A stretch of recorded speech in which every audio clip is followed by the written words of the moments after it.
இன்றைக்கி கிருஷ்ணகிரியில் சிவானாசரியிலேருந்து பார்த்திங்கன்னா நம்ம மணச்சநல்லூருக்கு ஆல்ரெடி ஒரு 6 மாதத்தில் ஒரு 5 மாதத்துக்கு முன்னாடி செடி கொடுத்தோம். ஒரு 2 ஏக்கருக்கு நம்மளே வந்து நட்டு கொடுத்துட்டு போனோம் எல்லாமே. அதாவது எல்லா ஃப்ரூட்ஸும் மிக்சிங்காகவே போட்டோம். சப்போட்டா, மா, கொய்யா எல்லாமே போட்டோம். பாருங்கள் சப்போட்டாலாம் பாருங்கள் எவ்வளோ அழகாக கலர் சூப்பராக இருக்குது பார்த்திங்களா. எல்லாமே வந்து காய் வந்து இருக்குது, பழம் பழுக்கிற ஸ்டேஜில் இருக்குது காய். எவ்வளோ அழகாக அப்படியே ரெட்டிஸாக இருக்குது பாருங்கள். அப்படியே வெயிலுக்கு காற்று அடிக்கிறதுக்கும் ரெட்டிஸாக இருக்குது பழம். சூப்பரான காய் இது எல்லாமே. பாருங்கள் சாத்துக்குடி எல்லாமே இருக்குது காய் வந்துச்சு பார்த்திங்களா. நெட்டு ஒரு 5 மாதம் தான் இருக்குது. சாத்துக்குடியில் சூப்பராக வச்சு பாருங்கள் காய். சின்ன செடி தான், சின்ன செடி நல்லாவே இருக்குது பாருங்கள் காய். இதுவில் பாருங்கள் அது தைவான் பிங்க்கு கோவா கொடுத்தோம். இது பாருங்கள் கிட்டத்தட்ட ஒரு 100 காய்க்கு மேலே வந்துருக்கும், அவ்வளோ காய் இருக்குது. ஸோ இதெல்லாமே நெட்டு பார்த்திங்கன்னா ஒரு 5 மந்த்து தான் ஆகுது. எவ்வளோ காய் இருக்குது பாருங்களேன். சின்ன செடி தான், எவ்வளோ தெரியுதுங்களா பாருங்கள். அப்படி பஞ்சு பஞ்சாக இருக்குது பாருங்கள் காய். அப்படியே காற்றுக்கு அலையுது காய். வெயிட்டுக்கு செடி தாங்காமல் அப்படியே வளைஞ்சிட்டு பாருங்கள்.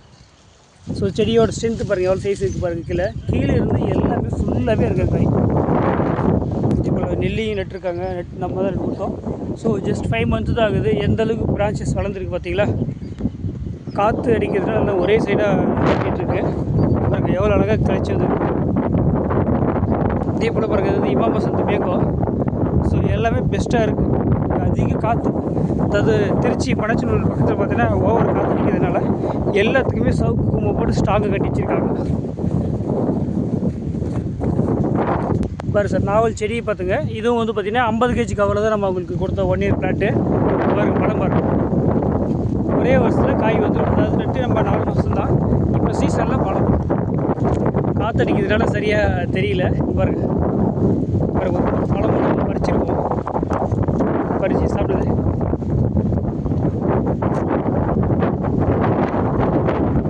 டேஸ்ட் எப்படி இருக்குது?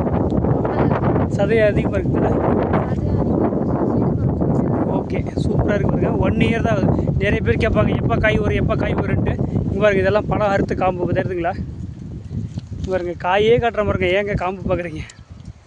சூப்பராக இருக்குது பாருங்கள். ஸோ 1 இயர் பிளான்ட்டு தான். ஆக்சுவலாக அது நாங்கள் கொடுத்தது வந்து 1.5 வருஷம் பிளான்ட்டு. நட்டு ஒரு 6 மந்த்லேயே உங்களுக்கு வந்து 5 மந்த்லேயே உங்களுக்கு இப்போ சீசனில் காய் வைக்க ஆரம்பிச்சிருச்சு. அதே போல் இது வந்து ரெட் சப்போட்டா.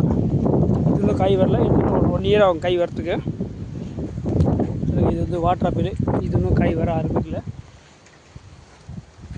இதுவும் வாட்டர் ஆப்பிள் தான். பெரிய தென்னை மரம் போட்டோம். பெரிய தென்னை மரம் அப்படியே காட்டிடுறேன். இதே போல் பாருங்கள் பகவான் மாதத்துலேயே எவ்வளோ காய் இருக்குது பாருங்கள். இதெல்லாமே 50 kg கவரை தான் கொடுத்துருந்தாங்க. எவ்வளோ காய் இருக்குது பார்த்தீங்களா. ஃபுல்லாகவே இருக்குது காய். ஒரே செடியில் கிட்டத்தட்ட ஒரு 40 காய் பக்கம் இருக்கும். செடி வெயிட் தாங்காமலே கீழே பெண்டாக இருக்குது பாருங்கள்.